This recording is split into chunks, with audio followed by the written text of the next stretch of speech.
In his House of Cards article, Eric twice writes about a deck which recurses or uses power shutdown recursion to demolish the runner's rig, and in so doing, opening up windows for scoring agendas for the court. So I asked myself, why not do this in HB instead of Grindel, which was his suggestion? So I import power shutdowns into my HB deck, and this is the result that I have. It's a very preliminary trial with rough edges all over, but I hope it will work. I'm up against Gabriel Santiago, which means my first turn is spent icing up all 3 central servers. I think I made a mistake there because there is no point putting an ice on archives right now. I could do it on the second turn. Right now it's being too preemptive. It's not like he's going to install a sneak down the first turn and run my hand 3 times. Even if he does, I have a short hand to deal with it. So yeah, I'll leave it at that. And having played Gabriel Santiago a lot, I think you wouldn't know this if you don't play Gabriel yourself. He is very, very weak to Viper. Caduceus and Viper are Gabriel Santiago's worst fears, and having a Viper in my opening hand means that I can seriously punish him for playing as Gabriel Santiago. He has no link, and most likely he plays York. Sure enough, he installs a naked York on the table. Now, at this point, I was very, very tempted to power shut down his York, but milling 5 cards into archives this early on is a huge risk. I believe it's the next bronze that's on my archives. So getting rid of the decoder will probably stop him dead cold for a very long time. But still, yes, you see that? He has inside job. So it's not a very wise idea to power shut down for 5. Yeah. It's pretty silly actually. So now he installs security testing and a parasite onto my Viper. So this is how he plans to deal with my high strength code gates. Alright, I'll play into his game.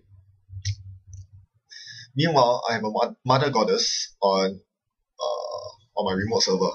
It's a new end-the-run ice that takes on all the subtypes of other ice that are res on the board.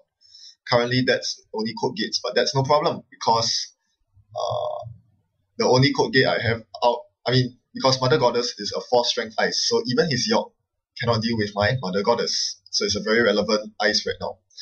I'm betting that he has no inside jobs because he just used 1. So I place an agenda in my remote and I let him rampage on R&D. Early R&D access is no problem. I can bleed 1 or 2 agendas and I'm completely fine with it. As long as he's not performing an indexing, I'm good to go. Now I trigger the accelerated beta test because I'm feeling greedy, but more importantly, I really want to keep him out of my servers, and I get the best piece of ice I could ask for, an Ichi. Ichi is the biggest ice in my deck. It is the only piece of ice that costs 5 to res. Sounds very weird, but yes, I'm playing cheap ice spam.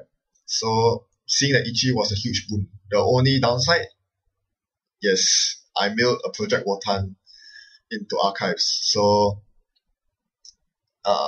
if he chose to run archives, he would have seen the Wotan and gotten 3 agenda points. That was close. At this point, I decided to gamble and play the power shutdown because I do not want my Viper to go away. The next turn, it will have 4 virus tokens, the parasite, and that will trash my Viper. And I really don't want my Viper to be destroyed because it is the single thing that is protecting my HQ from assault. So I triggered a power shutdown, and looking at my archives, I realized that I've also milled another 2-pointer. So if he does run archives, he will get 5 points of agendas, putting him clearly on match point. He runs archives.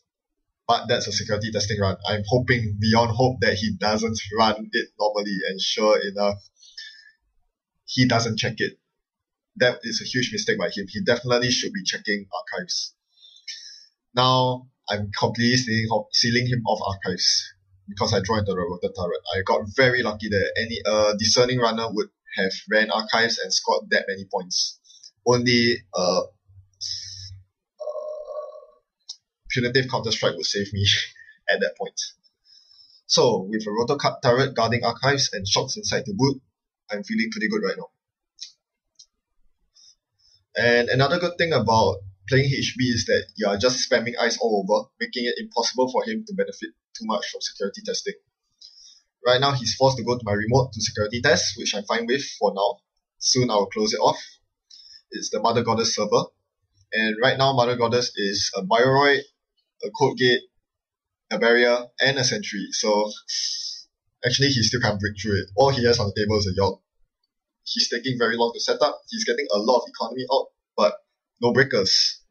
It seems like most of his deck is on economy, but without the appropriate breakers, he's not getting through, even with 16 credits to his name. Meanwhile, I continue to solidify my remote server because I'm starting to get agenda flooded. It would be nice to start scoring agendas.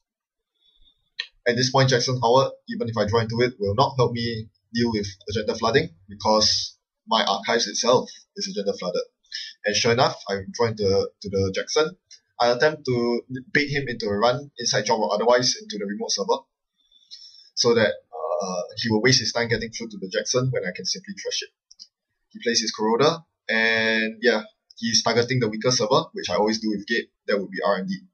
So not letting him have any of that. Hedge fund into an Eli onto the R&D. Very important. It won't stop him cold, but at least he'll have to pay 5 credits every time he wants to get into it. Soon it won't be too worth it. And I actually want him to run because I have another power shutdown ready to go. He runs, great, he's falling into the trap. I rest the Eli to tax him. And next turn, he'll be prepared to trash his Corroder. Yes, it's been a long time since I played with power shutdown. But the last time I played with it played with it a lot was in my ambient The World Is Yours deck, where the central focus was program trashing. Alright, so I'm starting to realize just how powerful it is to power shut down a criminal. They can't do anything about it, and they are very poorly protected against power shutdown. Now, he does steal a Project Wotan, unfortunately, but that's fine for me because it's still his first agenda. And more importantly, because of that, now he's going to lose his Corroder. I'm hoping that he doesn't have a backup Corroder so that there's no way he can get through any of my servers anymore. I reshuffle in the 5 agenda points lying in archives, and I prepare myself to score the next agenda. The Pet Project.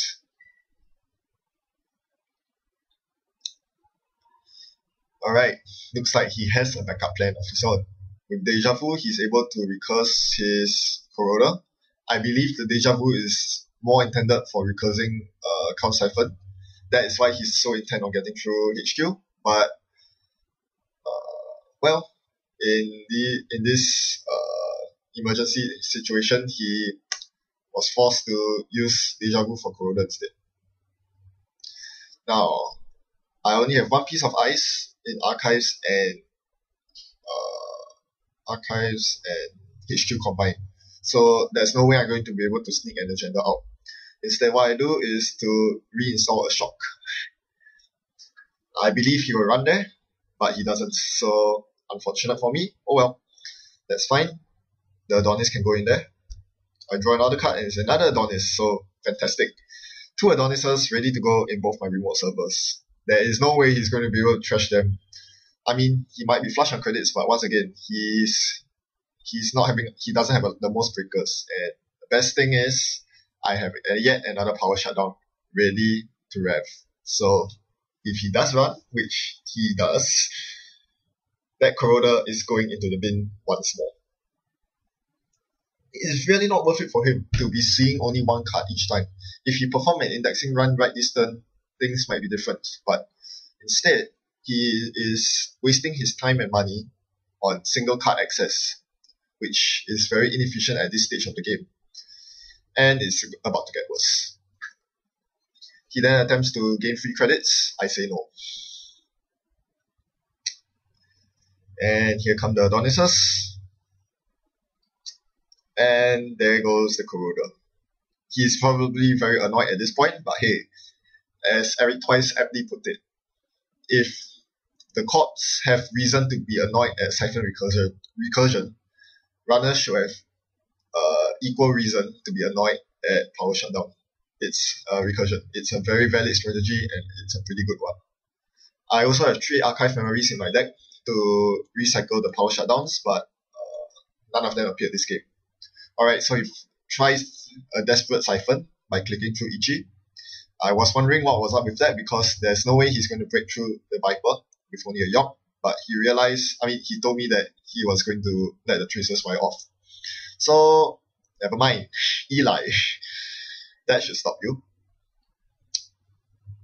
I draw into a rotor turret.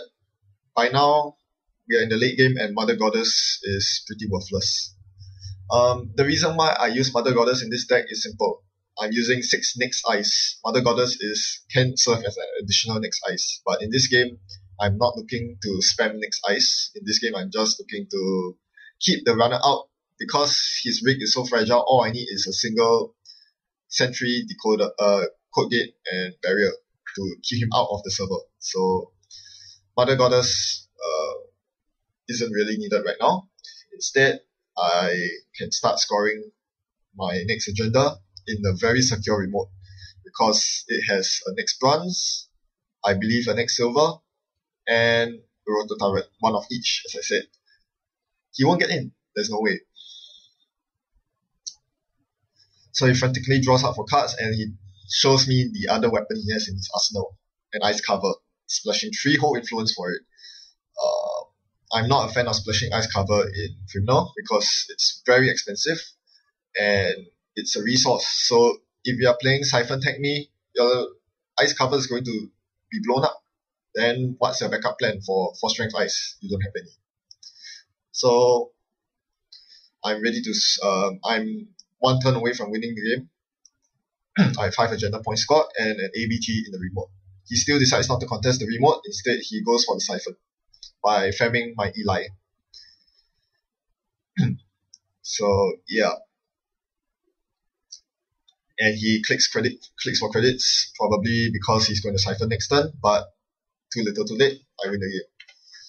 Any deck that completely relies on landing the first Siphon is going to fall flat on its face, unless your Breaker Suite is strong enough to be assembled quicker than the Corp can assemble their HQ Ice. Basically what I'm saying is this. If you're a Gabe that doesn't run Knights, that doesn't run Overminds, or an Anarch for that matter, if you're playing Shutdown Recursion Anarch, if you're not running these AI breakers, which can get you in early game, you're just going to fail if your only plan is to siphon the Corp to death, because the standard Anarch breaker suite or whatever breaker suite, it just takes too long to set up, way too long. You need to be able to land the first siphon within the first few turns of the game, and he wasn't able to do that, so he lost promptly. This is one of the reasons why Knight is so powerful in a Gabe deck. Parasites just take too long to be of any use, and requires that the Corp reses the ice first. Yeah, any deck completely reliant on Siphon is just going to fall flat on its face once again. The way to play Gabe is to have multiple routes of attack, and unfortunately he wasn't able to place pressure on my R&D sufficiently. It was probably my weakest server this game, but with only single card access, it wasn't going to go very far. I think this Power Shutdown Recursion deck definitely has potential, but I'll need to test it more, especially against Shapers, whose rig is much more resilient than Criminals. Will my deck be as effective against Shapers as Criminals? There's only one way to find out. So that's all I have. Thanks for watching. Happy night running.